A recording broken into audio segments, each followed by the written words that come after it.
दधि में समान मध्य ज्ञानरत्नं समुद्रितम् येन तस्मै वसिष्ठाय गुरुवे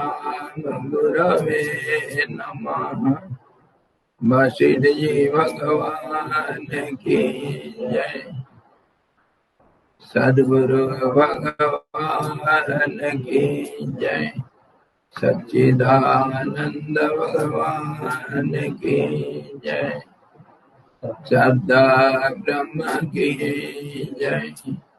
सरस्वती महारानी की जय।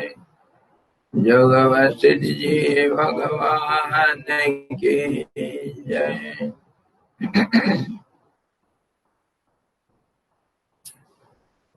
हरि ओम।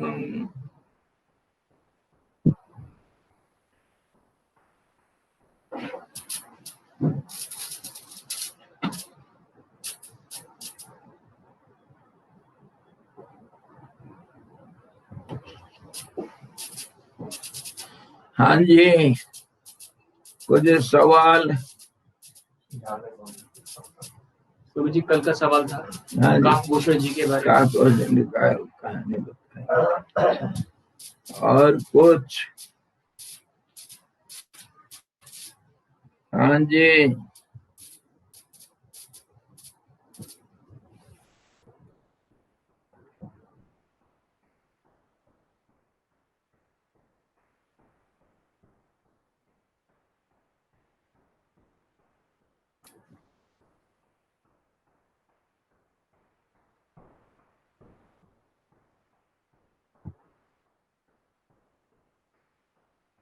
हम अभी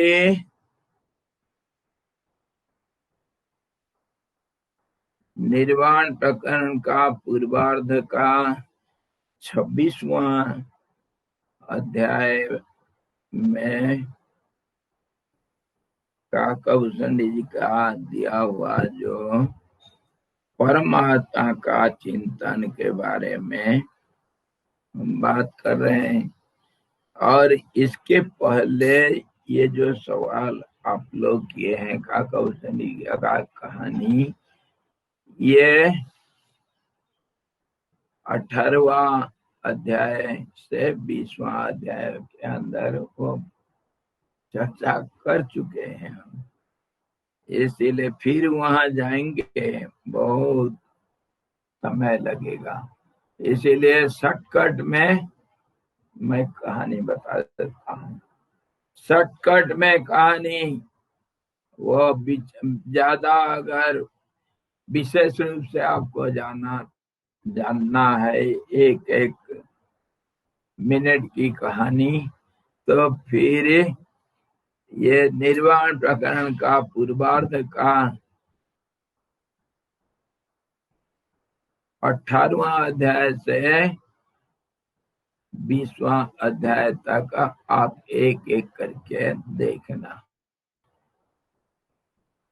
ऋषभ फोन ले जा। तो अभी मैं शॉर्टकट में बता देता हूँ। शॉर्टकट मारो। हाँ जी, शॉर्टकट मारो।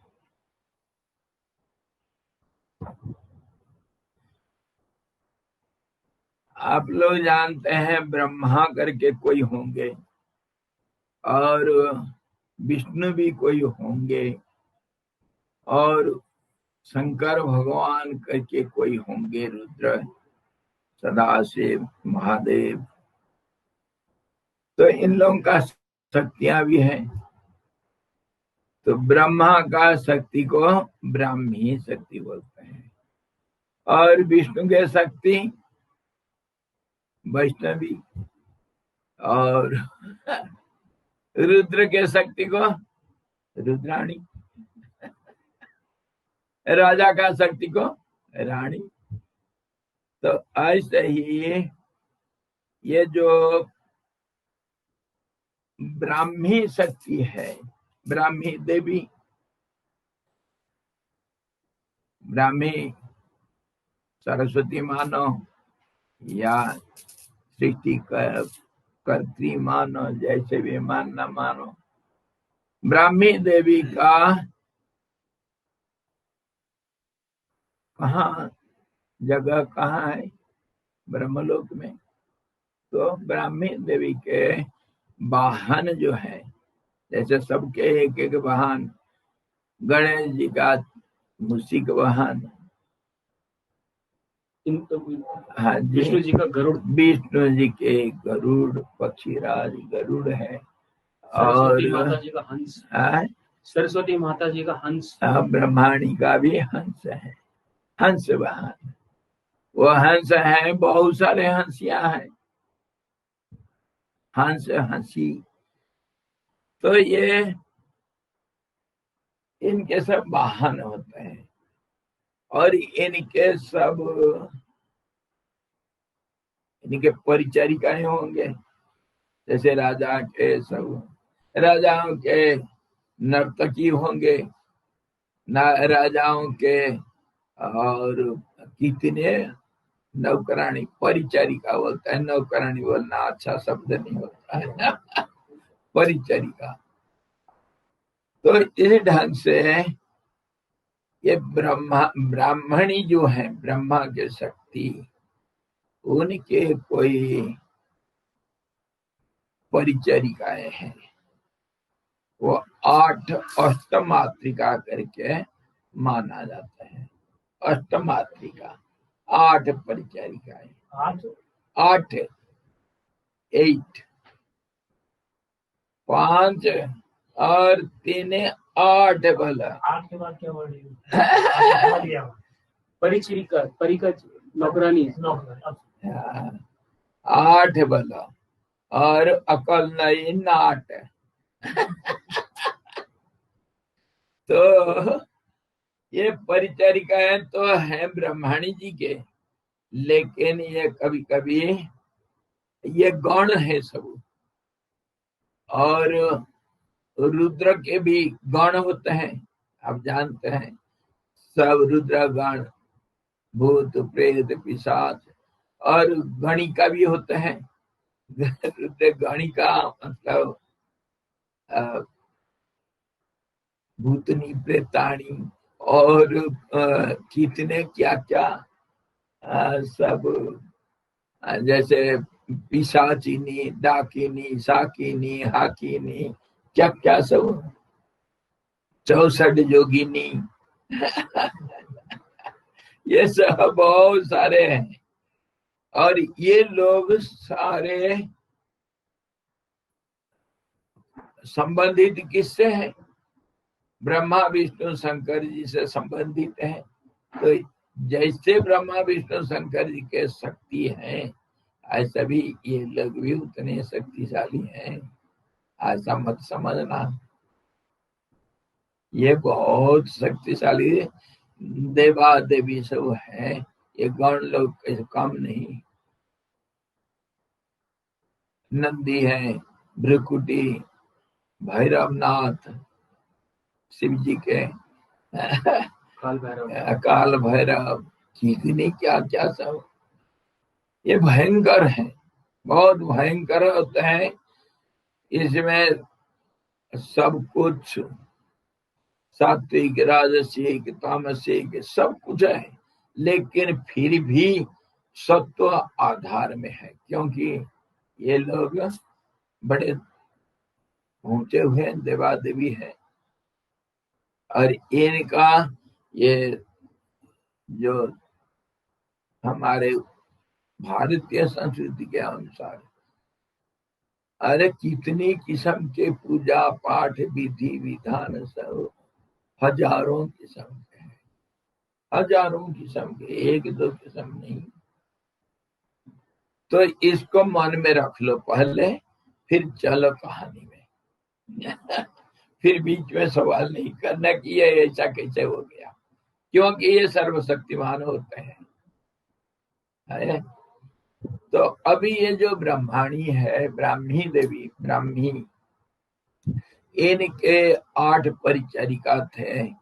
ये लोग का नाम था जया, विजया, जयंती, जयंती, मंगला, काली इत्यादि नाम सुने होंगे। जयंती, हाँ जी, अपराजिता, जया, विजया, जयंती, अपराजिता, रक्ता, नाम सुनो, रक्ता, और सिद्धा, जो सिद्धि का आराध्य देवी है। और फिर अलम्बुसा, और है आठवां अलम्बुसा, उत्पला, आठवां उत्पला, उत्पला, उत्पला, उत्पला, उत्पला, उत्पल मतलब वो जो कुई को बोलते हैं, उत्पल, कुई, कुई मतलब नाइट, क्या कहते हैं उसको, जो लिली, लिली, हाँ, वाटर लिली, वाटर लिली, उसको कुमुद भी कहते हैं। कुमुदिनी, कुमुदिनी, और बहुत सारे नाम है, वैसे सफेद लाल वगैरह होते हैं। उत्पला, उत्पला नाम है। यह 8 मातृका है। और ये 8 मातृका, ये तो ब्राह्मी देवी का सेवा तो करते हैं। कभी रुद्र शंकर जी के पास ये नर्तकी का काम भी करते हैं। हाँ जी।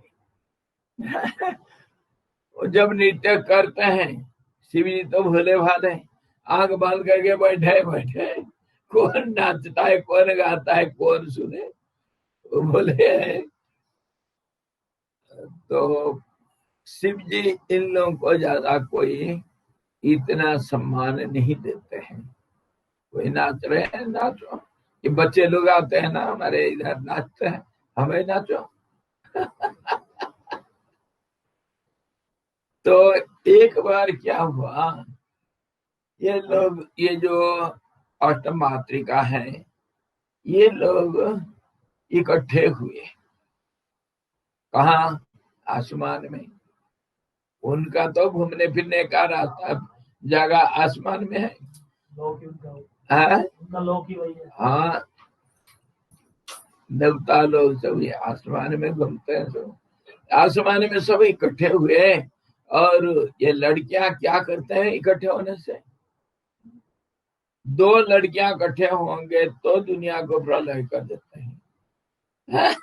और ये 8 और सारे शक्तिशाली, बड़े और खूब सब गुणों में परिपूर्ण 8 इकट्ठे हो गए। इकट्ठे तो फिर गप्पा मारते रहे, कहीं कुछ करते रहे, हंसी मजाक मौज मजलिस चलते रहा।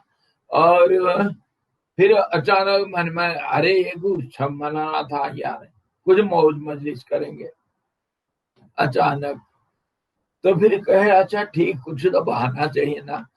चलो, वो रुद्रगणों के अंदर तुम्बुरु, तुम्बुरु नाम सुने होंगे, नारद, तुम्बुरु इत्यादि। तुम्बुरु और भैरवनाथ, ये बड़े बड़े बड़े देवता हैं। इनका आराधना करेंगे, इनका पूजा पाठ का व्यवस्था करो, और खाएंगे पिएंगे, नाचेंगे गाएंगे, मौज करेंगे। चलो, बहाना कुछ चाहिए। तो तुम्बुरु और हमारे भैरव जी का आराधना किए। और जानते हो, जैसे ये पिशाच वगैरह ये जैसे होते हैं, भूत प्रेतों को क्या दिया जाता है, खून, मांस, चर्बी और दारू, ये सब दिया जाता है। तो खूब व्यवस्था किया गया पीने होने के लिए, पार्टी हो रही। और इसको हम आज एक दृष्टि से बुरा मानते हैं, लेकिन ये जैसे हम मानते हैं इतना बुरा नहीं। शाक्त उपासना में कभी भी ये सब चीजें के बिना पूजा पाठ नहीं होता है। उसका नाम है। स्वामी जी उज्जैन में जो काल भैरव मंदिर है हाँ वहाँ हाँ, पे शराब चढ़ाते हैं उनका क्यों मुंह में। नहीं? मैं 3 बार चढ़ा के आया हूँ। बे शराबी चढ़ाते हैं वहाँ पे, वो उनका फल है। हाँ, हमारे ऋषिकेश में भैरव का मंदिर है, शराब ही शराब, काल भैरव का उज्जैन में जो मंदिर है, शराब चढ़ाती है भर भर के लोग। खून भी, मांस भी, सब। मजे में रहते हो। और वो पुजारी लोग क्या करते हैं, ये अंतर्भोग ऐसा कुछ नाम रखते हैं, जिसको बाल भोग है, वो कुछ नाम रखते हैं। उसको दारू नहीं कहेंगे, मांस नहीं कहेंगे। हाँ जी, ऐसा नाम नहीं देते हैं। और ये अघोर पंथ में, अघोर पंथ में ये सब, ये तो मांसों से, ये तो मांस शराब तो ये मामूली चीज। ये नाथ संप्रदाय में ये सब चलता है। इसमें हाँ हाँ, कैसे नहीं। गोरक्षनाथ हाँ हाँ, नाथ संप्रदाय, गोरखनाथ के बारे में मैं नहीं बोल सकता हूँ, लेकिन हाँ, नाथ बंदे में चलता है। नाथ कान फोड़े, हाँ हाँ हाँ, मदिरा चलता है, नशा चलता है। हाँ, दारू वगैरह नशा चलता है, दारू मांस वगैरह सब चलेगा। इसका दो पहलू है, मैं हमेशा कहता हूँ, हर एक चीज का दो पहलू, एक अच्छा है, एक बुरा है। एक तो अच्छा हमको सोचने में नहीं आता, हमको बुराई दिखाई देता है, इसीलिए ये मना है। मना के बारे में मैं एक बार आप लोगों को कहानी सुना रहा था, वो कच्च और देवजानी की कहानी, जैसे आप लोग थे सुने कच्च देवजानी का कहानी?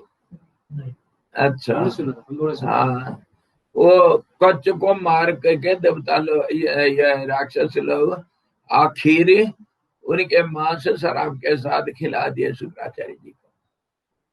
वो गया था नित्य संजीवनी विद्या के लिए शिष्य बन करके, शुक्राचार्य उनको शिष्य के लिए स्वीकार किए थे, और जब समय आएगा वो दूंगा करके कहे थे।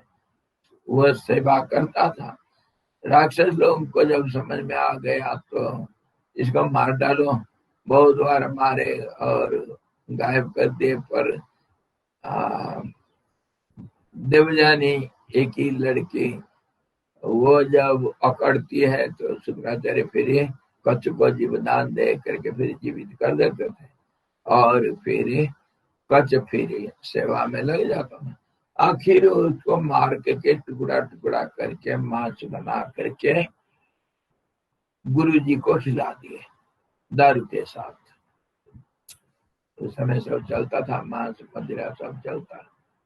देवताओं का ये सब होता है, कोई सात्विक देवताओं का नहीं चढ़ता है, लेकिन सब कुछ होता है। इसका पॉजिटिव गुण जो है उसको भी मैं बताता हूँ। ये सब पहले चलता था, तो शिव जी को भी, रुद्र को, भैरवनाथ को, ये सब चलता है। इसका बुरा गुण तो हमको देखें, वो तभी से जब शुक्राचार्य जी को होश आया बाद में, तब वो अभिशाप दिए और वेद में एक नियम बना दिए कि मांस और मदिरा ये निषेध है, निषेध है, निषेध है। अमेंडमेंट हुआ। अल्लाह। लेकिन देवताओं में देवता लोग पीते हैं, सोमपान करते हैं। कृष्ण भगवान, बलराम जी ये सब पीते थे।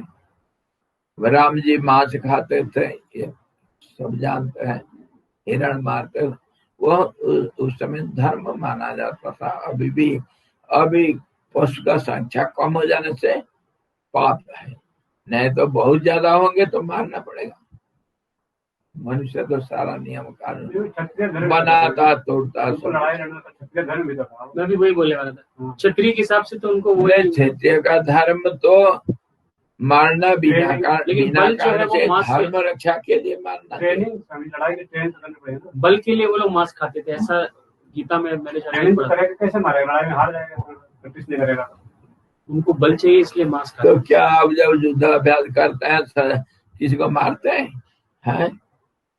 वो ऐसा तो प्रैक्टिस कर सकते हैं, जैसे भी होगा, सपोर्ट में भी है और एगेंस्ट में भी है, सब दोनों तरफ से है, सपोर्ट है तो अगेंस्ट जरूरी है। जरूरी है। और पॉजिटिव एस्पेक्ट क्या है इसका?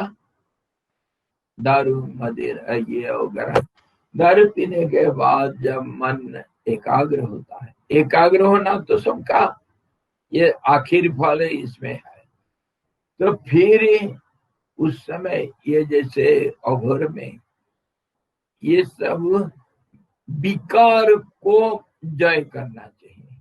मन का विकार, ये अच्छा है ये बुरा है, ऐसा कभी नहीं सोचना चाहिए।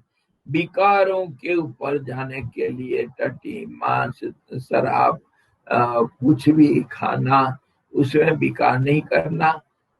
और उनका ये कहना है, भाई तुम जो खाते हो कहते हो सात्विक, ठीक है सात्विक है, पर बना तो पंचभूतों से ना, और ये भी पंचभूतों से बना। वही है अघोर, जिसमें कोई घिन नहीं, किसी से घोर नहीं, इसलिए वो खाते हैं सब चीज। और भेद नहीं, भेद नहीं, भेद को मिटाने के लिए वो अगर मन में है और सचमुच भेद जाता है, बहुत सिद्ध पुरुष होता है और हरि पंथा में बड़े बड़े सिद्ध हो जाता है। और ये भी ये तो शिव जी का, इनका शैव मत में ये एक पंथा है, अघोरी पंथा। एक बार कुंभ में एक बाबा आए थे अघोरी, मैं नाम भूल गया उनका, बरहमन वाले महाराज जी भी इसके जानते हैं, उनका भी स्वर्गवास हो गया मालूम आपको, बरहमन वाले महाराज जी। अच्छा, तो वहाँ वो उनके मुंह से, वो मुझे कोई बातचीत चली, शौक बताता हूँ आप। उसने कहा अघोरी से मेरे मुंह से कोई बात ना निकल जाए, पक्की लगी हो जाएगी, हो जाएगा। हाँ, और जो बोलेंगे वह होगा। बोले मैं डॉक्टर हूँ तो अघोरी भी हूँ, मैं बड़े बड़े पढ़े लिखे वो होके रहेगा, और पंथा में जाते हैं, और उनका ये लक्ष्य रहता है कि जल्दी से जल्दी मृत्यु को मानते हैं। हाँ, जल्दी से जल्दी सिद्धि प्राप्त होना। सिद्धि मतलब परमात्मा प्राप्ति, आत्म साक्षात्कार जल्दी से जल्दी। जैसे तंत्र में भी दो किस्म के हैं, सात्विक तंत्र भी है, तामसिक तंत्र भी है। तामसिक तंत्र में तो ये जो ऐहिक शक्ति के लिए करते हैं, लेकिन सात्विक तंत्र में, सात्विक तंत्र तो दुर्गा माता जी खुद, और ये जैसे हयग्रीव वगैरह, ये इनके सब शुरू करते, ये इन्हीं से शुरू हुआ सब। दैवासुर संग्राम में तंत्र को प्रयोग करके देवता लोग जय किए, तंत्र के कारण से।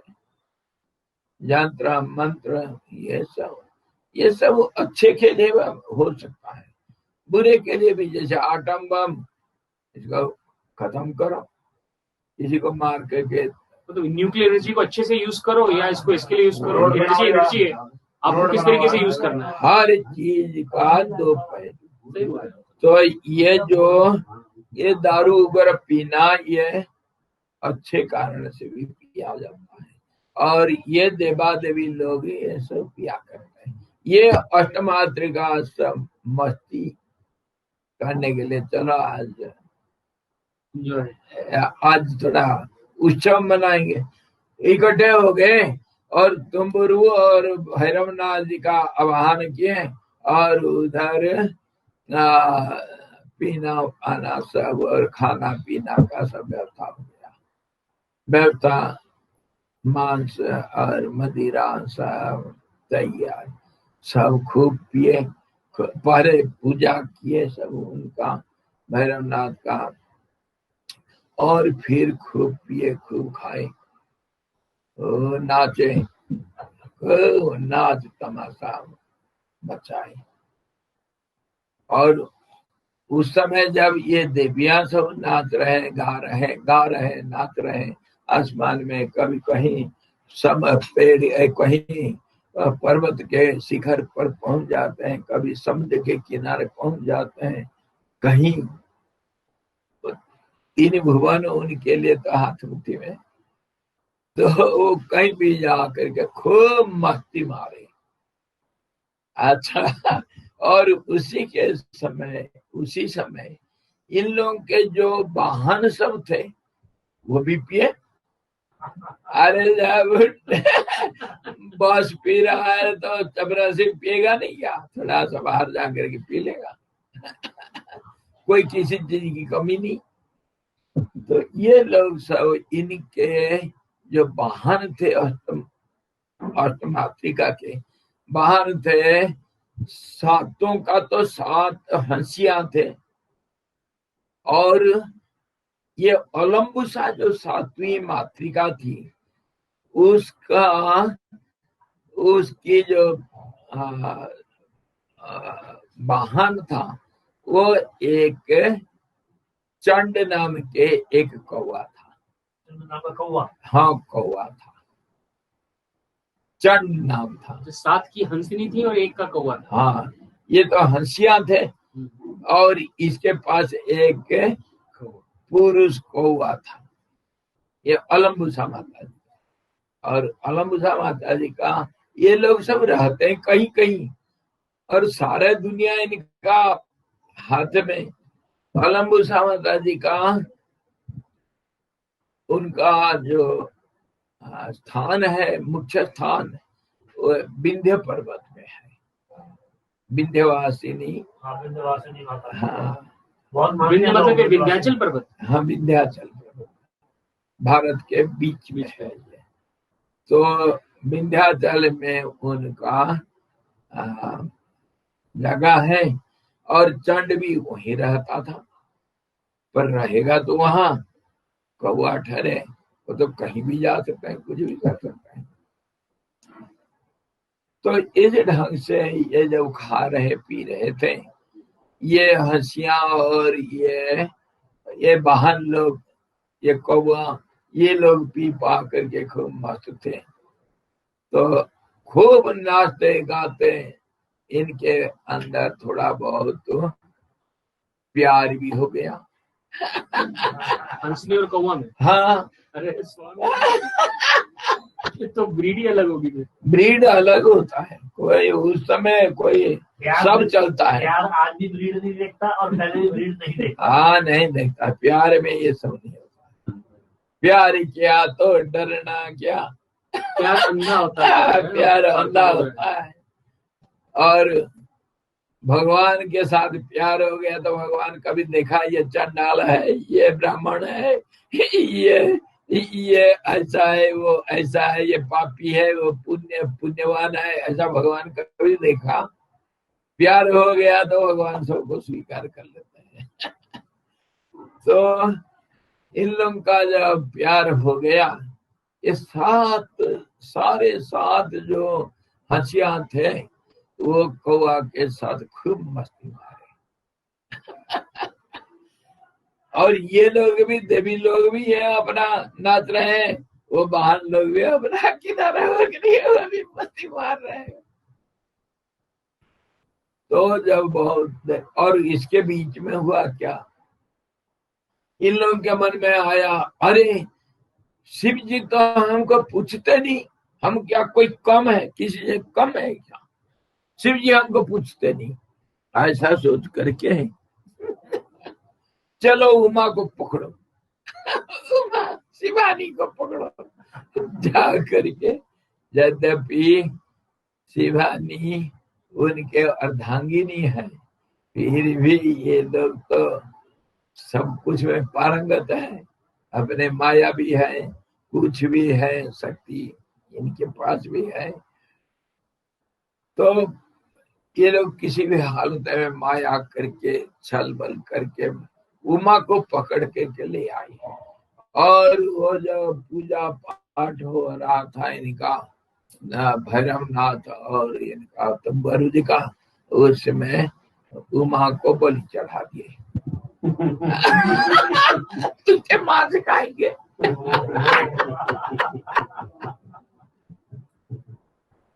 ताकि शिव जी कभी होश में आएंगे, हम नर्तकी हुए तो क्या हुआ, हमारा भी तो कोई इज्जत है। हाँ, हमको कोई इज्जत देते नहीं। हमारी भी कोई पावर है। हाँ जी, ऐसा कैसे? तो उनको अकल सिखाएंगे। पीने के बाद तो कुछ भी होता है। हाँ, मस्ती में है सब। और जा करके उमा को पकड़ के ला करके और उनको यज्ञ का बलि चढ़ा दिया और उसका मांस सब खा दिया। बहुत देर ये मस्ती मारने के बाद फिर जब पूजा पाठ उत्सव सब खत्म हुआ, तब तक एक तो उमा को तो खत्म कर दिए थे, उधर उन लोगों का लड़कियां लड़के सब अपना अपना भी मस्ती मार दिए। हुआ क्या, इधर जब होश में आए सब पूजा पाठ समझ, अरे शिवजी का कोप न हो जाए हमारे ऊपर। जब होश आया था। हाँ, होप। अरे हम क्या कर दिए, चलो चलो इसका फिर कॉम्प्रोमाइज करेंगे।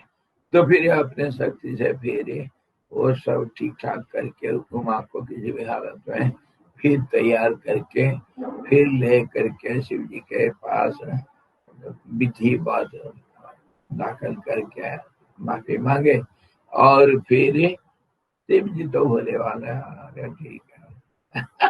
चलो क्या करना, मुझे पता नहीं गई थी, मुझे पता नहीं आ गया, हो गया जो हो गया। और इधर क्या हुआ, ये 7 हंसियों का ये गर्भवती हो गए और समय पा करके ये अंडे दिए 3 अंडे दिए, 21 अंडे दिए। ये 21 अंडों को माँ लोग हंसिया ये अपने जैसे चिड़िया करते हैं अंडों को, बहुत दिन के बाद फिर वो फूटता है अंडा जब, तो फिर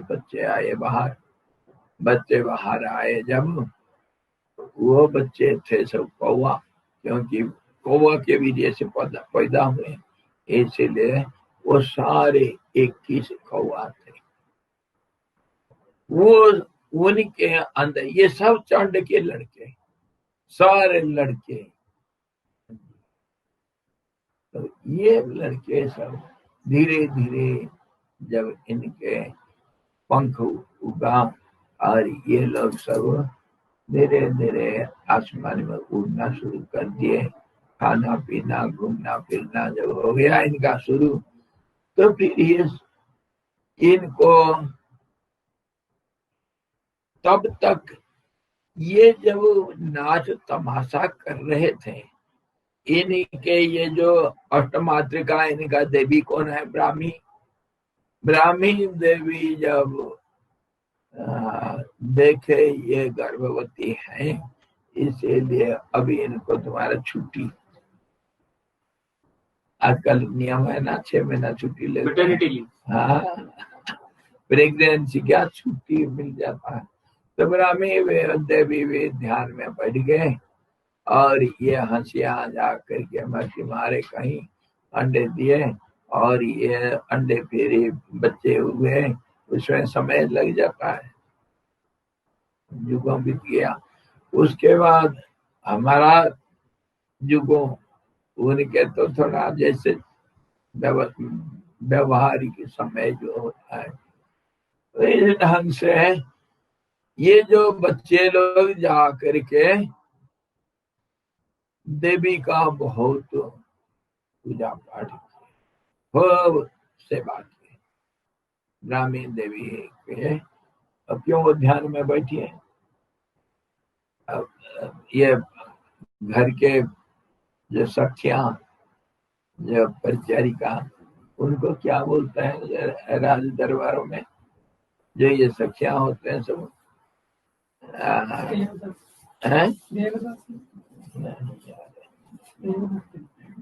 राजाओं का होते हैं, राजाओं अरे सैकड़ों होते हैं, नाम याद नहीं आ रहा। हाँ, कोई नाच करेंगे, कोई गाना गाएंगे, कोई और कुछ काम करेंगे, कोई पंखा करेंगे राजा सेविका है। उर्दू का है, सेविका ही हाँ सेविका, गंधर्व गंधर्व भी ऐसे परिचारिका संस्कृत शब्द है परिचारिका।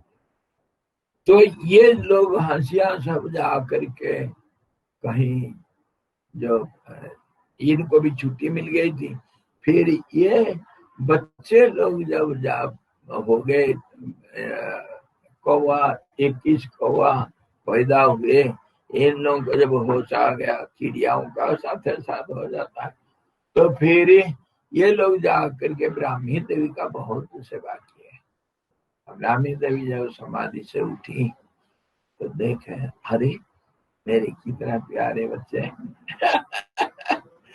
उनको बड़े खुश हो करके उनको आत्मज्ञान का आशीर्वाद दिया। ब्रह्मलोक में इन लोगों को और संसर्ग संगत के कारण उन लोगों को ब्राह्मी जी बहुत खुश हो करके सबको उपदेश दे करके आत्मज्ञान संपन्न किए। और है तो शक्तिमान है। तो फिर ये लोग इकट्ठे होकर के किसी भाई कहे चलो पिताजी का दर्शन करते हैं और हमारे पिताजी के जो मालिकानी है उनका भी दर्शन करेंगे। तो फिर ब्रह्मलोक से चले विंध्याचल। विंध्याचल में अलम्बुसा माता जी का जगह है और उन्हीं का वाहन था चंड कौवा। तो वो पिताजी का दर्शन किए। पिताजी जब देखे, अरे मेरे इतने सुंदर प्यारे लड़के, आलिंगन क्या, बहुत उनको खूब सत्कार किया बच्चों को, और फिर ही कहा माता जी का सेवा करो। तो अलम्बुसा माता जी का ये लोग खूब सेवा किए।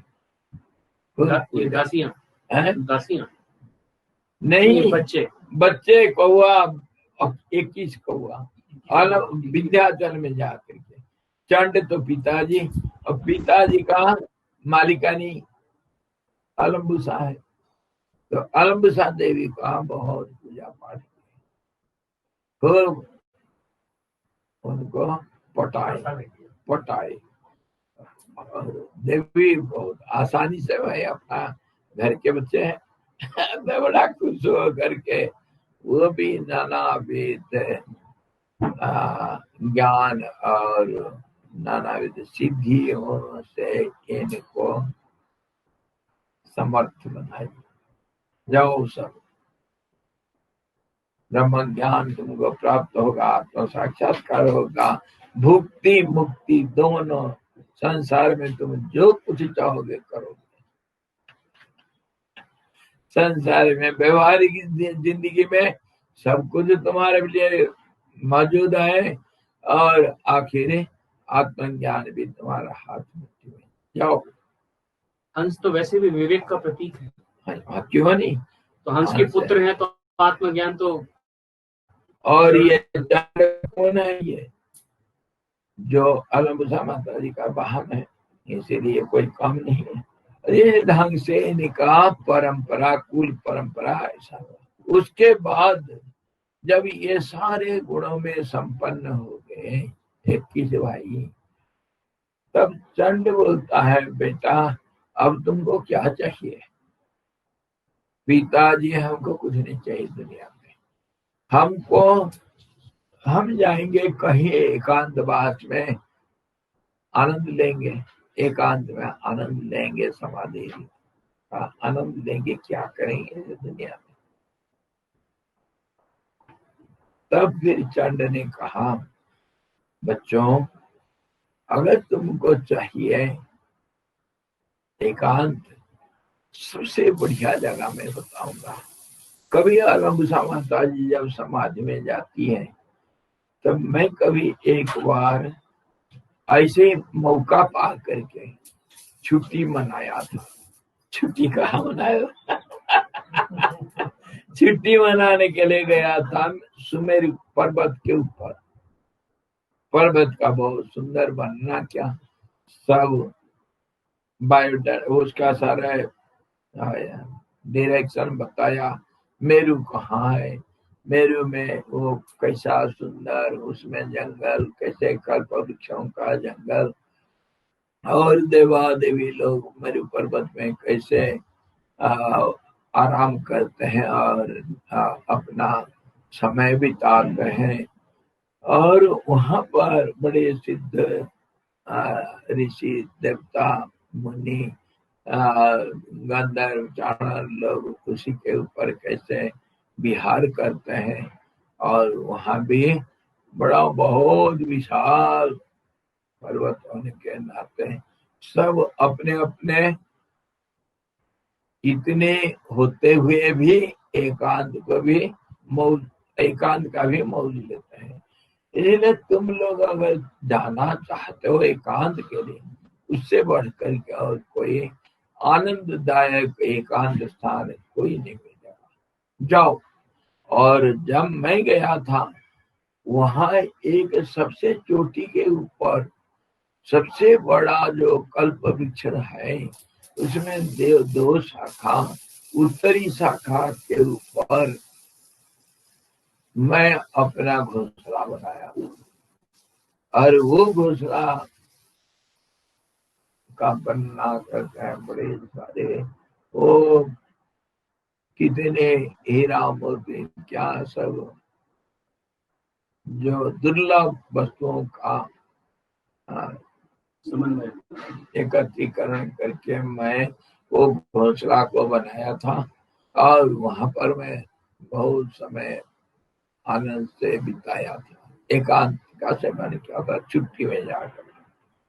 तो तुम लोगों को जाना है तुम वहीं पर चले जाओ। और वहां पर नाना किस्म के विहंगम लोग सब, चिड़िया, कितने चिड़ियाओं में कितने, जैसे आपका ये है गरुड़ जी है और कितने सब हैं, बहुत सारे बड़े ज्ञानी बड़े शक्तिमान सब हैं, देवताओं से भी बढ़ करके। तो वे लोग सब वहां कल्प वृक्ष के ऊपर निवास करता है। तुम लोग को सत्संग भी मिल जाएगा जब चाहिए, और तुम जाकर के उधर एकांत का सेवन करो। उनके आदेश से, चंड के पिताजी के आदेश से ये लोग 21 कौआएं सब जा करके सुमेरु पहुंच करके यथावत मिला उनको सब। और वहां पर वो कल्पतरु के ऊपर वो घोंसला भी मिल गया। और वहां पर एक भाइया तो आराम से रहे। रहने के बाद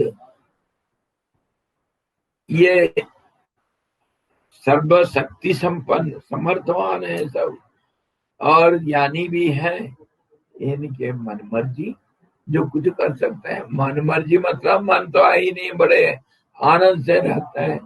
तो ऐसा कितने कुछ कल्प बीत जाने के बाद धीरे धीरे ये समाधि में बैठते हुए सब ये 20 भाइया 20 लोग सब परमात्मा में शरीर त्याग करके परमात्मा में लीन हो गए। लेकिन मैं अकेला बैठा हूँ। और ये जो चिड़िया लोग सब विहंगम लोग हमारे पास आते रहते हैं हमेशा, और यहाँ सत्संग हमेशा चलता रहता है। मौज लेते हैं। जब कल्प क्षय हो जाता है, जब महाप्रलय होता है, उस समय भी मुझे कोई असर नहीं पड़ता है। इसीलिए कि मैं अपना, क्योंकि वो तो सर्वशक्तिमान हो गए, ये सब द्वंद के परे हैं और सृष्टि प्रलय के परे हैं। इसीलिए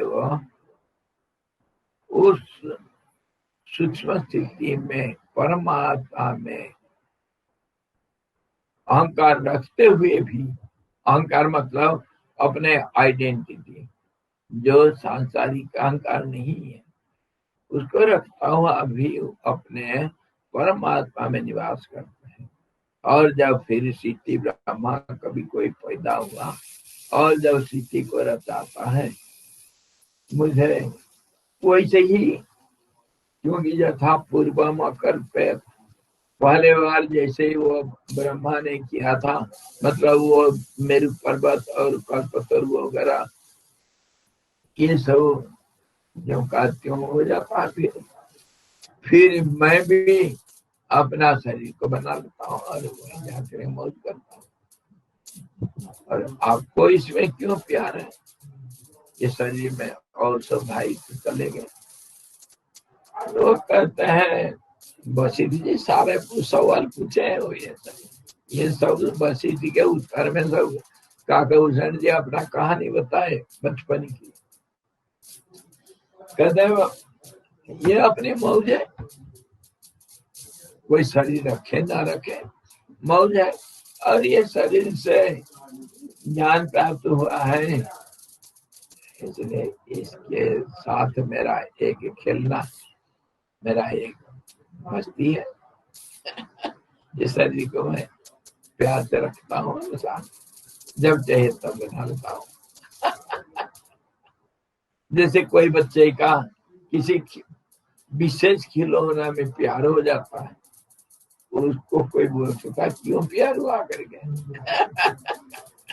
प्यार में क्यों तो है ही नहीं, प्यार में कोई क्यों नहीं। तो ये शरीर के साथ मेरा ज्ञान प्राप्त किया है, इसी शरीर में, इसलिए मेरा थोड़ा प्यार हो गया।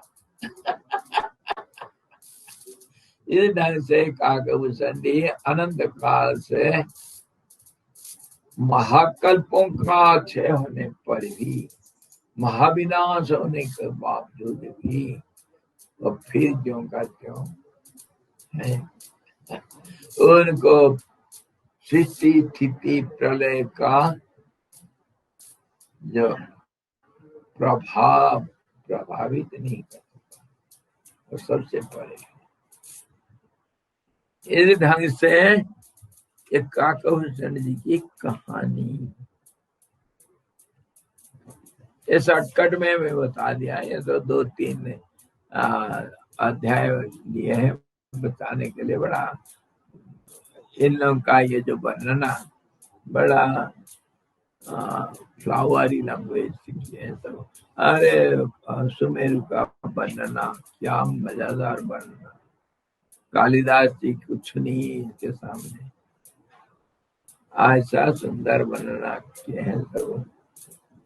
और कल्पतरुओं का और देवताओं का, इनका पूजा पाठ का विधि विधान और इनका मौज मस्ती, बड़ा मजा से विस्तार से खूब वर्णना किया है। ये क्यों जरूरत पड़ता है, क्योंकि बिल्कुल लॉजिकल फैक्ट्स जो होता है ना, तार्किक वस्तु, हमेशा न्याय और तर्क में चलेंगे दिमाग खराब हो जाता है। इसलिए बीच बीच में थोड़ा चटनी चाहिए। भोजन के साथ थोड़ा चटनी चाहिए।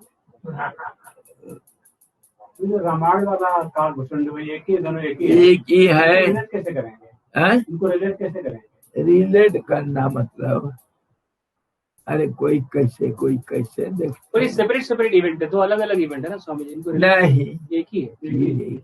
चीज एक ही। भूषण जी तो रामायण बोले थे ना, इन्होंने तो रामायण बोले थे। हाँ, भूषण जी रामायण। हाँ, और इनके गुरु थे लमोश्री सिंह। भूषण बनने के पहले जन्म की कहानी तुलसीदास बोले। वो कौवा जब बने, इस जन्म में तो कौवा बने, ये तो बता दिए। उसके पहले वो ब्राह्मण थे कहीं, हाँ, वो कहीं ब्राह्मण थे, बड़े कर्मकांडी और बड़े सात्विक, बड़े विचारवान, और जो अपना धर्म में निष्ठा रखने वाले ब्राह्मण थे। तो श्राप से पहले की हाँ जी। और वो फिर कभी शिव जी के बड़े भक्त थे और द्वैत में भक्त होने के कारण द्वैत फिलोसफी में आस्था रखते थे। भगवान हमारे इष्ट है, हम उनके भक्त हैं। पूरे जन्म की कहानी में आया। हाँ जी, रिलेट हो गया। और क्या, ये रावण का भी कितने जन्म हो जाता है। कल्प अलग अलग, कल्प में अलग अलग खेल चलता है। जैसे हमारे गणेशपुर गांव में मैं 60 साल से देखते आ रहा हूँ, कम से कम 60 साल से मैं 40 बार रामलीला देखा हूँ, कम से कम। रामलीला पंडाल बनता है, बच्चे लोग सब इकट्ठे होते हैं, नए नए पात्र आते नए पात्र आते हैं और नए नए ढंग से वो छोटे छोटे बच्चे चाय पीने के बहाने वो जा करके बंदर बन जाते हैं, कोई राक्षस बन जाते हैं, अलग अलग ढंग से मेकअप होते हैं, मुखौटा अलग अलग पहनते हैं, ड्रेस भी बदल जाता है। क्यों, ड्रेस तो हमेशा के लिए नहीं हो सकता है, तो उसको नया नया ड्रेस लाया जाता है, नया नया मुकुट भी पहन लेते हैं, धनुष्मान नया, लड़ाई का तरीका अलग अलग हो जाता है, लाइटिंग सिस्टम भी अलग हो जाता है। तो कम से कम मैं 40 बार जा करके रामलीला देखा। स्टेज भी साइज अलग अलग हो जाता है। रामलीला तो ही है, रावण अलग हो जाएगा, राम अलग हो जाएगा, कुश्ती लड़ना, ये क्या, धनुष में चढ़ाना, ये सब अलग होता हुआ एक है। ऐसे ही समझ, अलग अलग कल्प में अलग अलग राम बनेंगे, अलग अलग दशरथ का पात्र बनेंगे, अलग अलग सब हो जाएगा। तभी तो भूषण जी कहते हैं ना, मैं देखते आ रहा हूँ ये खेल, जैसे मैं इधर 60 साल से बैठा हूँ, 60 साल हो गया, 5 पीढ़ी देख लिया मेरे को। ये बच्चे लोग इतने नए नए बच्चे पैदा हो जाते हैं और वो आकर के ऐसे ही मेरे साथ खेलते रहते हैं।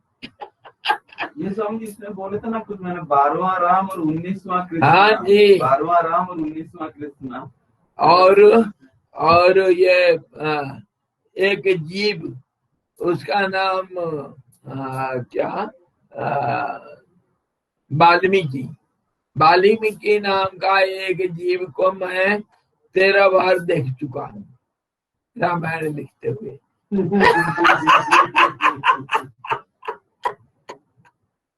जैसे मैं इधर बैठ के कितने बूढ़े चले गए, कितने बार रामलीला हो गया, कितने झगड़ा हो गया आपसी, कितने क्या क्या हो गया, मैं देखता रहता हूँ।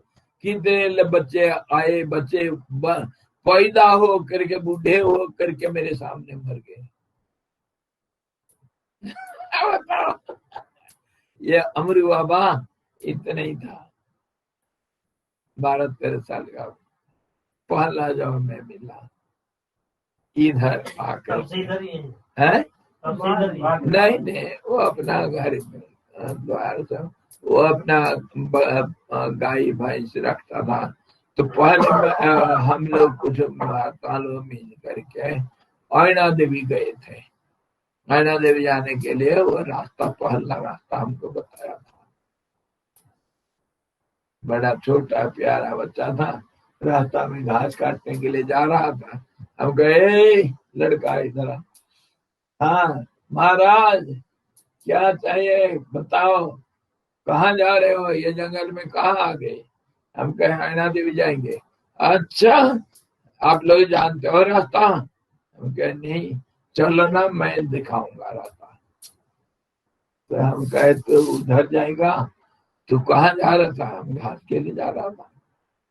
तो फिर वहां चलेगा तो तुम्हारे घास ना अरे आपको क्या मालूम है, वहीं से घास ले आऊंगा।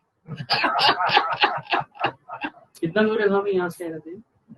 6 क्या 8 किलोमीटर कहते हैं, गूगल बताता है 8 किलोमीटर।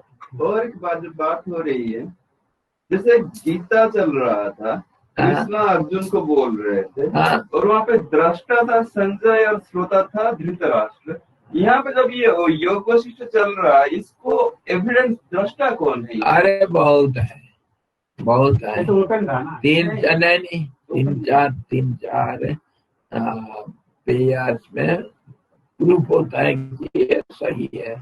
तो एक तो अभी तो भूषण जी कह रहे हैं वशिष्ठ जी को, वशिष्ठ जी ये सारी कहानी राम जी को बता रहे हैं। कहाँ? दशरथ जी के सभागार में। अच्छा, ये कहानी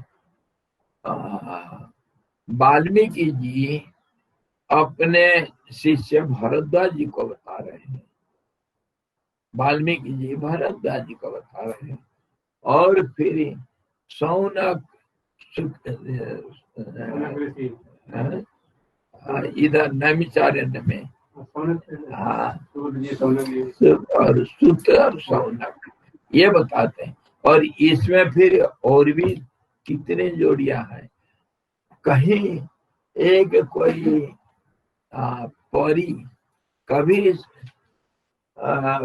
किसी देवता के पास से वो तो करके परियां सब स्वर्ग में इधर उधर घूमते रहते हैं। तो वो इंद्र सभा में जा रही थी, बीच में किसी महेंद्र पर्वत के ऊपर कोई देवदूत, कोई देवताओं का कुछ चपरासी वगैरह होंगे, अभी देवता लोग हैं, तो वो उधर बैठ के अपना तपस्या कर रहा था। और वो जब परी को रास्ता में देखा जाता हुआ, आपस में थोड़ा ऐसे ही बातचीत होते हैं, वो पूछा तुम कहाँ गए थे? तो वो परी बोलती है मैं अमुक जगह से अभी वापस आ रहा हूँ, मैं इंद्र सभा में जा रही हूँ। अच्छा, तो कैसे? तो फिर वो ये देवदूत को ये सारी कहानी बता दी। वहां कुछ देवता लोग बैठ के ये सब चर्चा कर रहे थे, और इस ढंग से सब इसका फिर भी है एक जोड़ी। इसके बीच में और जोड़ियां आते रहते हैं, कोई सवाल करेगा, कोई उत्तर करेगा, एक दूसरे को कहते रहते हैं, बोलते रहते हैं। मुख्यतः है याज्ञवल्क्य जी को वाल्मीकि बताते हैं, और यहाँ वशिष्ठ जी राम जी को बता रहे हैं कहानियां की नहीं, प्रश्न का उत्तर दे रहे हैं। सारे उपनिषद प्रश्न उत्तरित हैं। प्रश्न उत्तर देते हुए राम जी पूछते जाते हैं, और वशिष्ठ जी उत्तर देने के बहाने, जैसे मैं बीच बीच में से कहाँ से ला करके कहानियां बोलते रहता है, ऐसे ही वशिष्ठ जी भी सब कहानियां बोलते रहे। कहानियां बोलने से साफ हो जाता है, पिक्चर साफ हो जाता है। घोड़े की भी कहानी आती है, कोई लोग कहानी बता रहा था, घोड़े की तपस्या कर रहा था, तो युग बीत गया और भगवान राम के वंशज ने बोला था मैं तुमको घोड़ी दे दूंगा अगर तुम जिंदा रहे तो। जमीन के अंदर कोई बता रहा कहानी, पढ़ा नहीं हूँ, सही है गलत पता नहीं, आपने पढ़ा है? हाँ, नाना प्रकार से सब कहानियां हैं, इसका कोई अंत नहीं। कहानियां मैं अगर बोलना शुरू कर दूं अभी साल भर तक बोलते रहूंगा, बोलते रहे, खत्म होने नहीं है।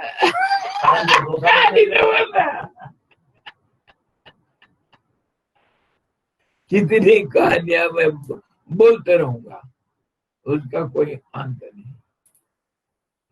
इस ढंग से भूषण जी का जीवन चरित्र। महाज्ञानी और चिरंजीवी सब कुछ उनके हाथ मुट्ठी में।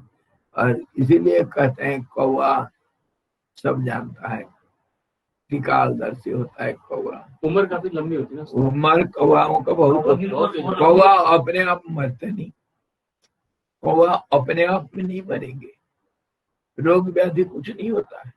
वो कोई एक्सीडेंट और कुछ होगा तो मरेंगे, नहीं तो नहीं। हाँ हाँ, नहीं तो अपने आप नहीं मरते।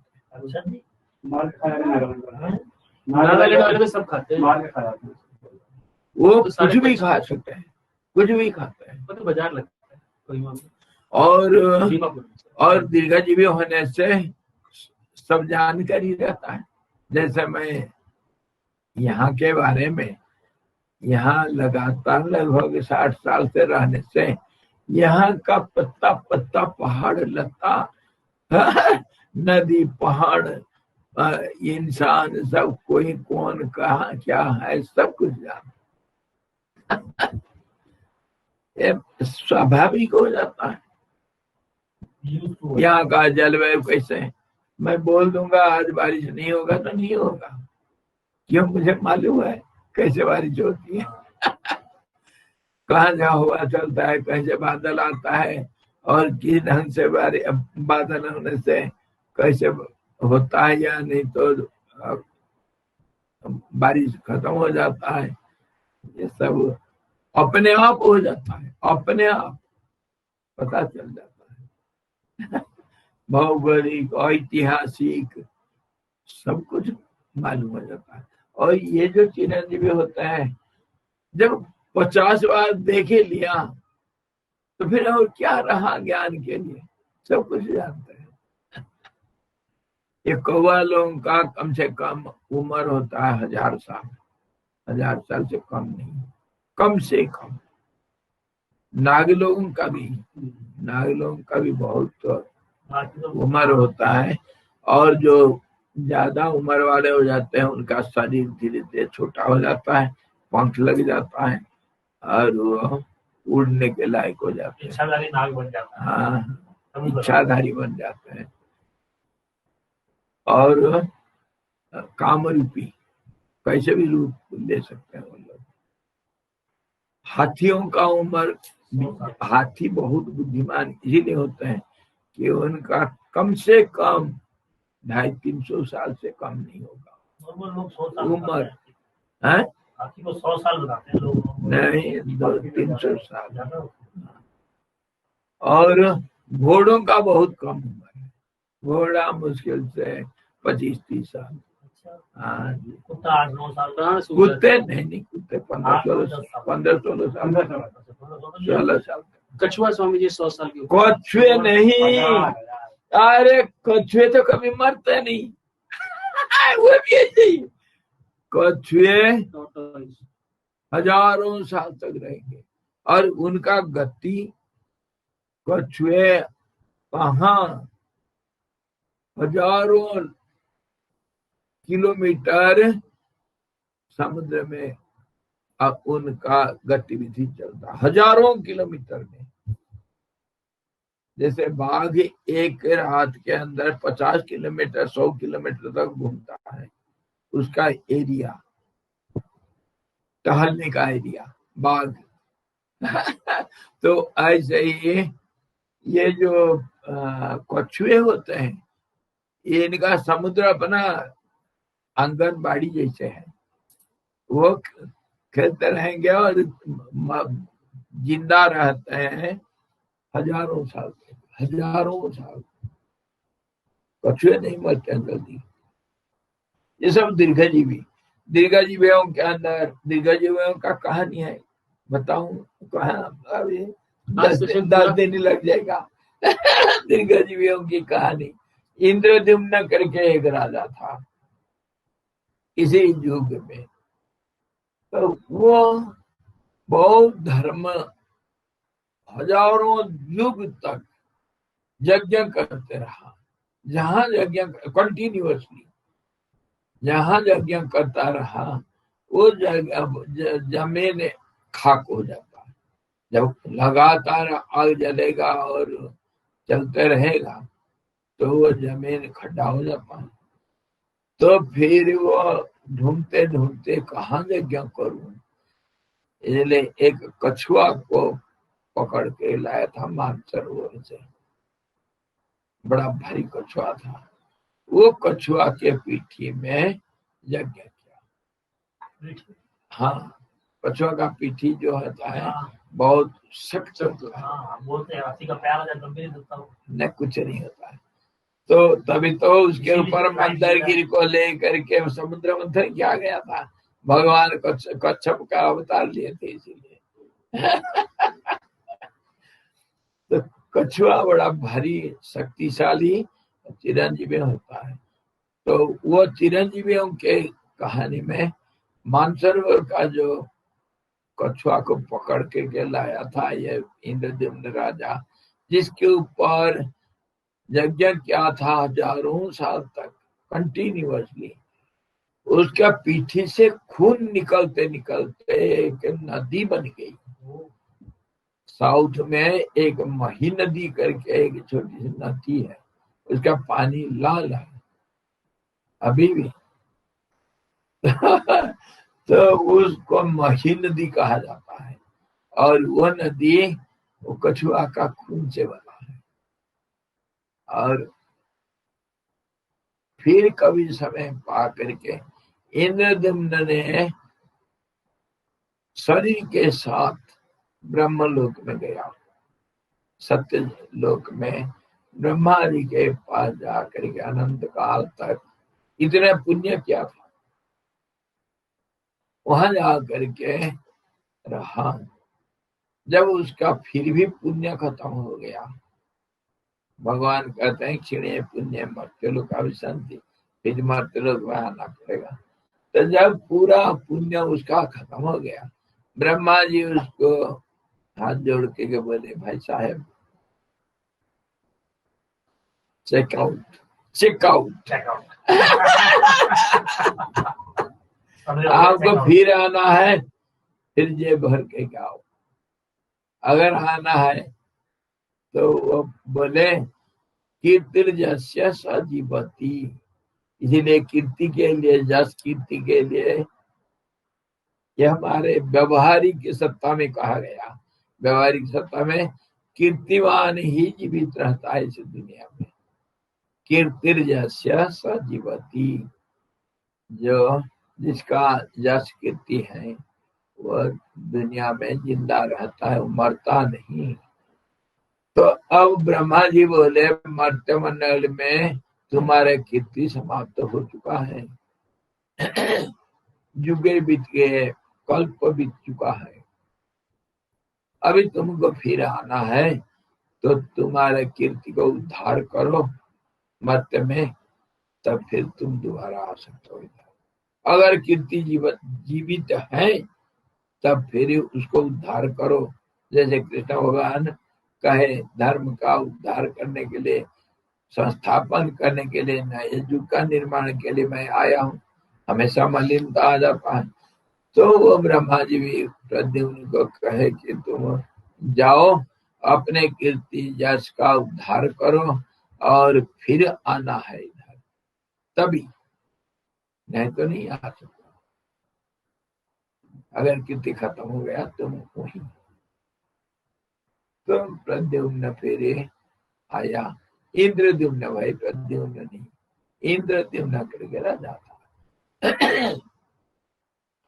और जब आया तो पूछा सबको, अरे युगों बीत चुका है, कितने बार क्या क्या हो गया।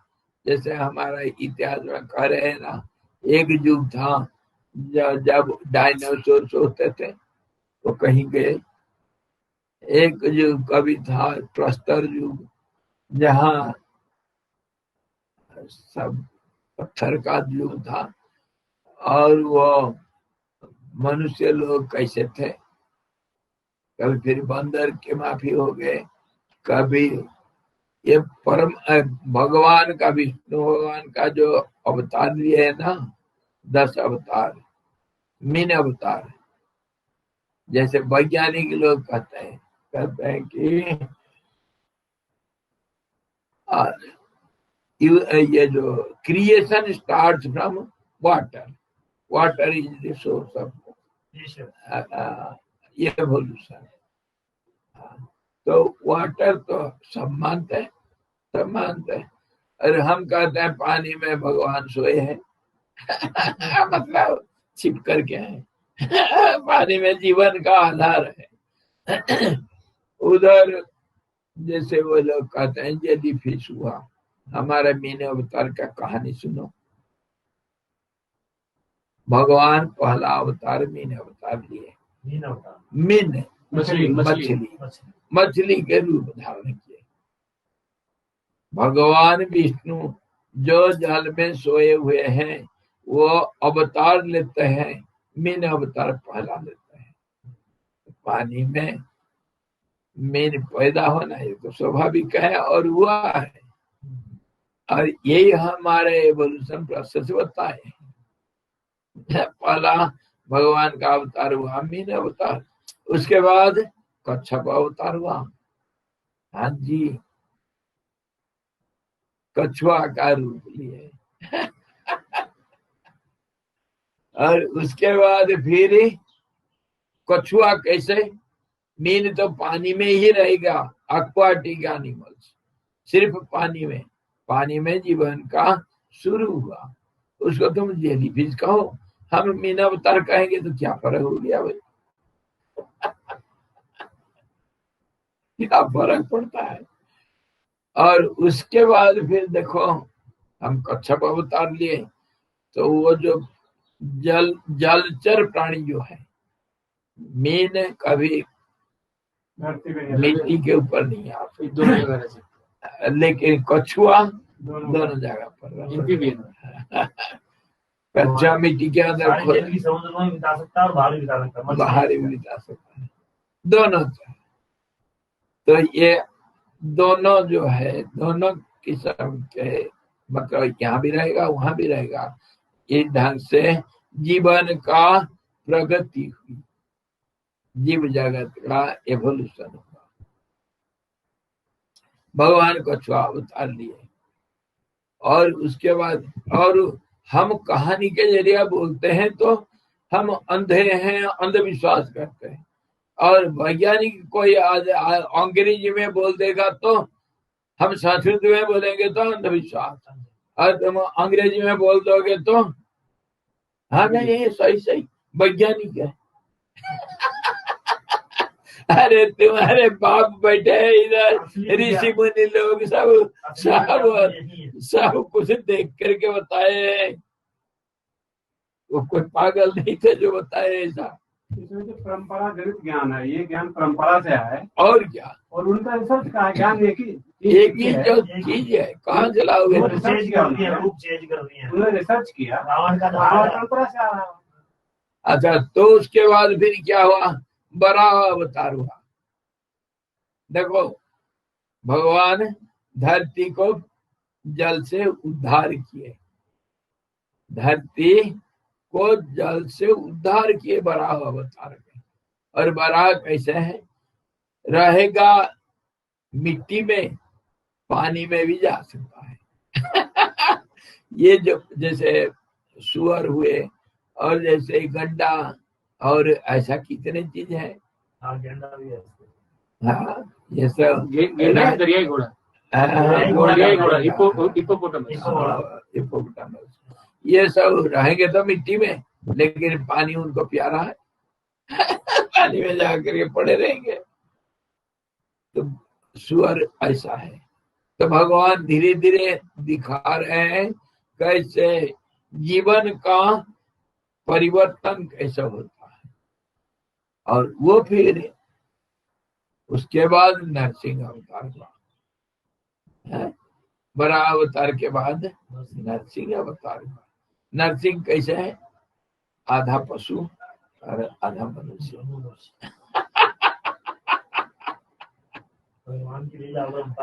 हाँ जी।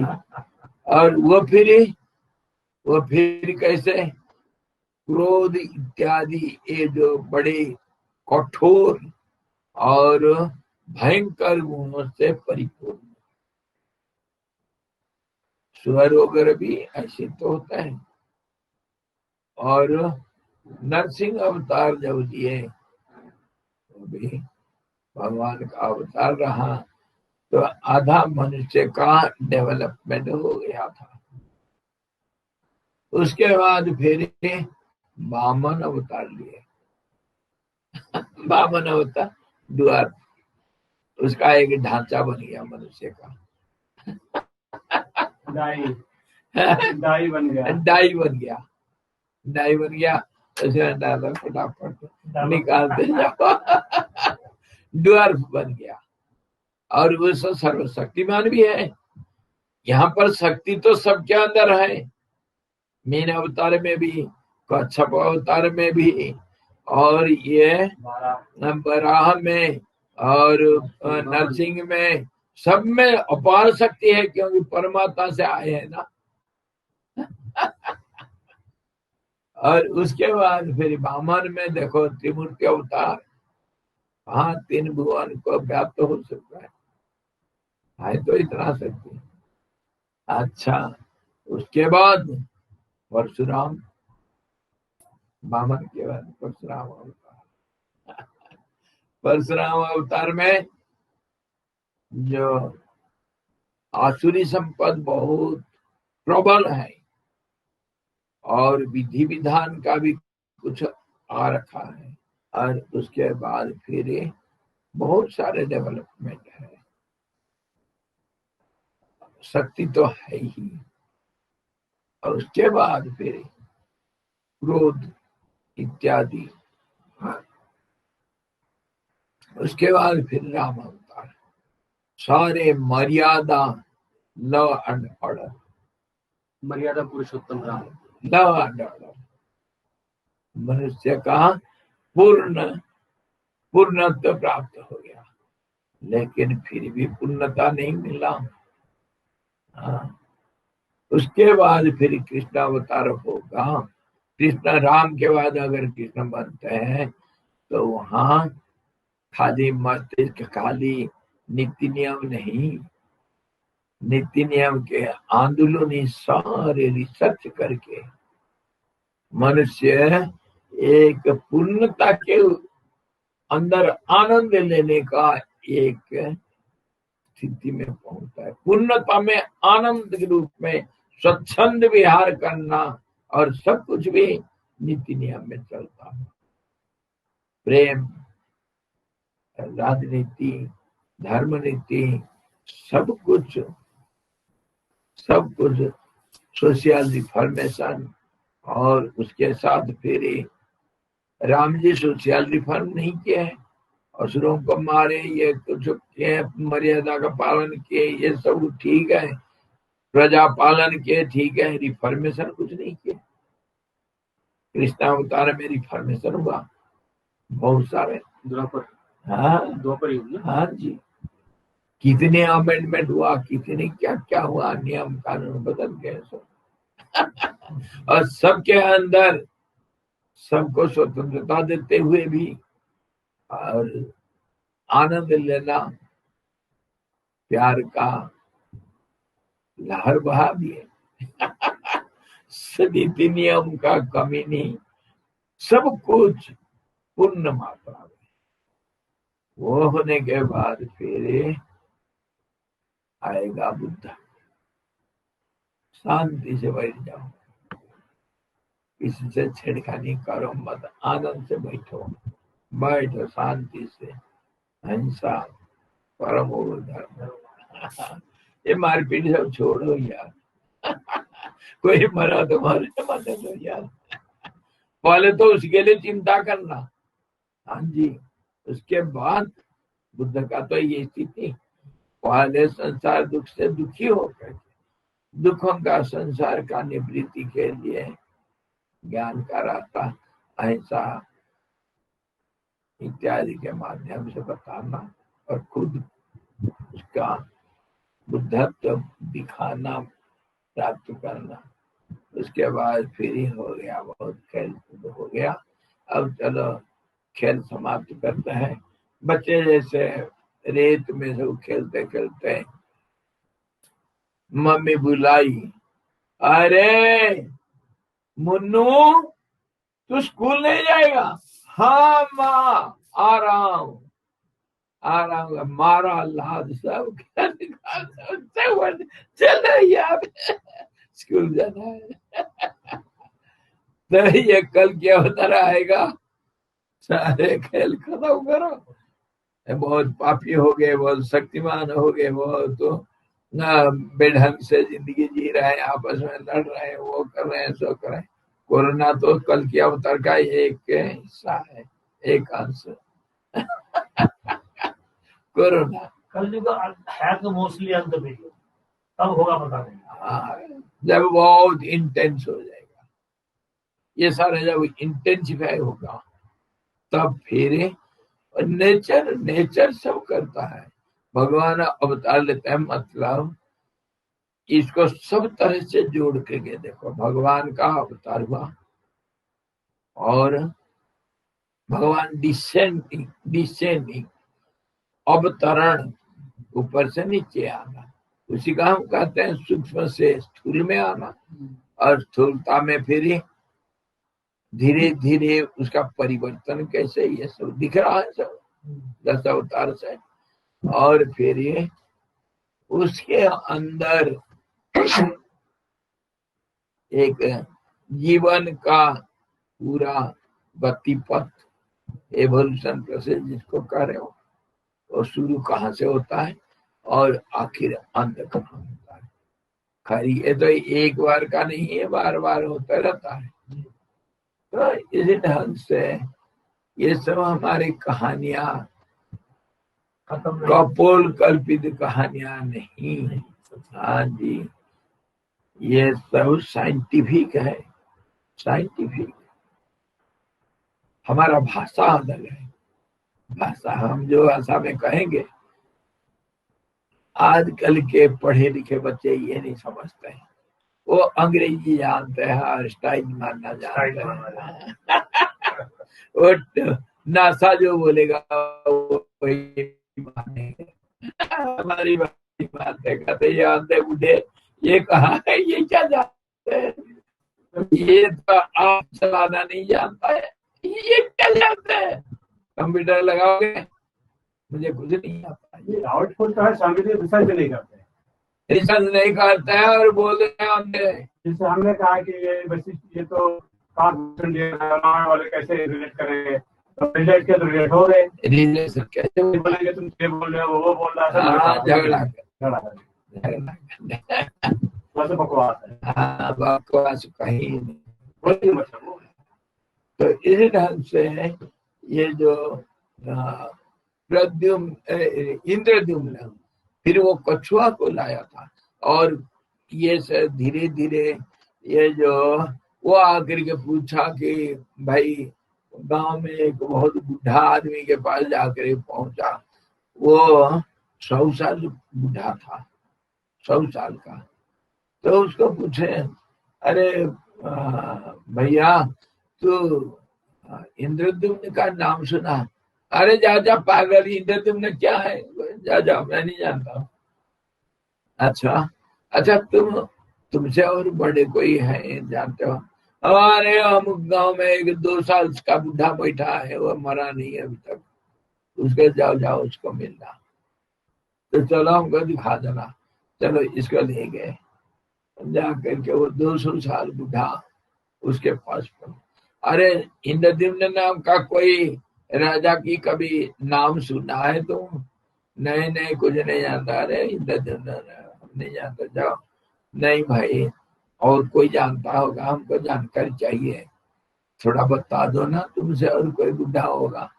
हाँ मेरे से बूढ़ा, तो वो सोच करके ऐसा उससे बूढ़ा, उससे बूढ़ा, उससे बूढ़ा। उसके बाद वो बताता है एक उसका चिरंजीवी के अंदर आता है 200 साल से ज्यादा कोई एक शायद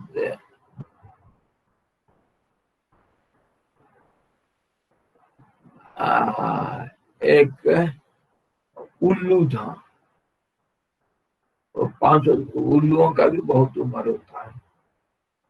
उल्लू इसीलिए वो काल का एक प्रतीक मानते हैं। लक्ष्मण जी का भी वाहन है ना, लक्ष्मी का वाहन। हाँ जी।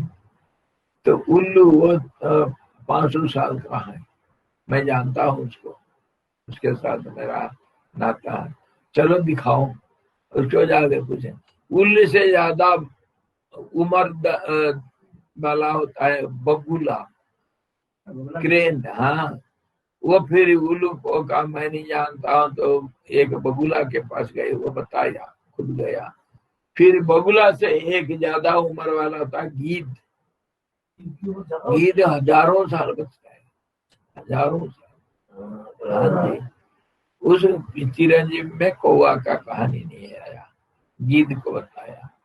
कौवा है दूसरे जगह पर है। तो फिर गीद बताया,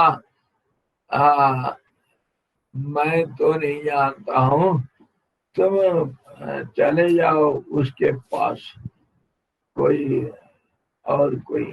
ऐसा होते होते होते होते 8-10 दीर्घजीवियों का साथ हो करके फिर मार्कंडेय ऋषि 7 कल्प से है, उसको जाकर पूछता है तुम जानते हो 7 कल्प से हो, तुम इंद्रद्युम्न को जानते हो क्या? ये सब साथ होकर ही जाते हैं। आप साथ वही लग रहे थे। और वो जानते हैं कि चलो भाई देखते हैं दीर्घजीवी कैसा होता है, उनके साथ थोड़ा गप्पा मारेंगे। तो फिर मार्कंडेय ऋषि बोले मैं नहीं जानता। तो फिर और कोई तुमसे दीर्घजीवी? हाँ, एक 56 कल्प का एक दीर्घजीवी है, मानसरोवर में एक कछुआ। हाँ जी, उसको मैं जानता हूँ। अच्छा चलो भाई दिखाओ। ये सब जाकर के मानसरोवर के किनारे पहुंचते हैं और इनके पीछे बड़ा सुंदर कहानियां है, मैं बहुत शॉर्टकट में बोल रहा हूँ। तो फिर सबका एक एक कहानी है, ये दीर्घजीवी कैसे है, जैसे भूषण जी बोलते हैं, और बगुला कैसे बना, और ये कौवा कैसे बनेगा, ये गीद कैसे बनेगा, क्यों भाई दीर्घजीवी कैसे हो गए तुम गीद बन करके। तो सब अपने अपने कहानी बताते हैं। कहा? वो मानसरोवर में। वो फिर वो कछुआ को देखा, जब कछुआ पानी में घूम रहा, तैर रहा था, इन लोगों को देख करके पानी में डूब गया, छिप गया। तो फिर ये लोग बोले भैया तुम्हें इतने चिरंजीवी होने से सारे नीति नियम और ज्ञान में परिपक्व होते हैं, उतने ज्ञान होता है उनको, जो देखा वो समझा। इसीलिए उनको कहे भाई तुम्हारे घर में हम आए हैं अतिथि और तुम हमको देख करके छिप जाते हो, ऐसा कौन सा मर्यादा तुम्हारे? नहीं भाई मैं डर के मारे छिप गया। पानी के अंदर से बोलता है कि क्यों डरे? ना तुम्हारे साथ एक खड़ा है ना वो किनारे, वो बड़ा खतरनाक आदमी। वो कौन है?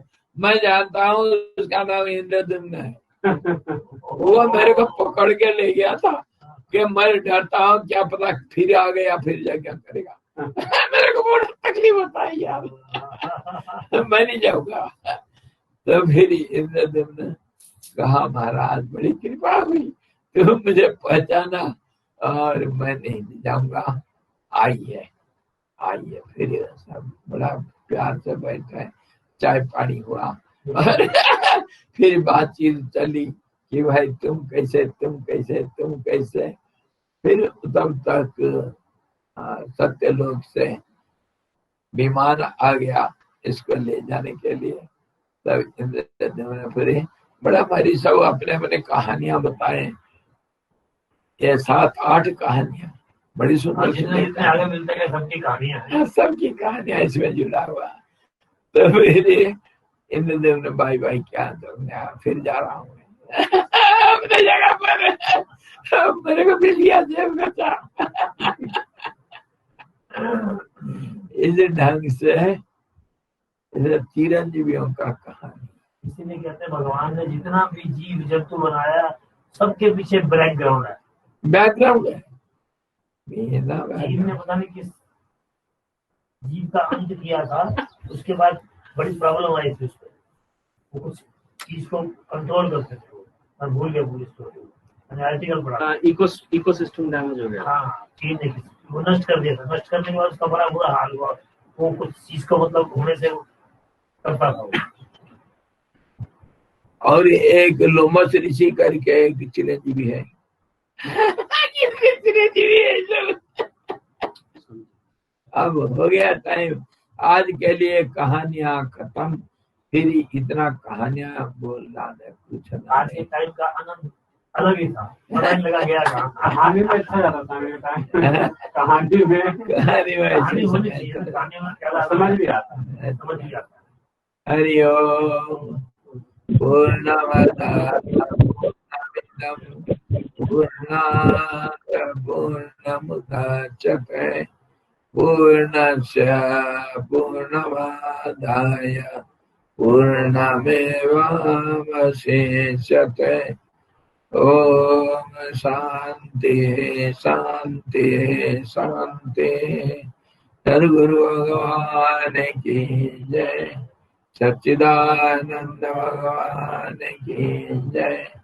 शब्द ब्रह्म की जय। सरस्वती महारानी की जय। जो वशिष्ठ जी भगवान की जय।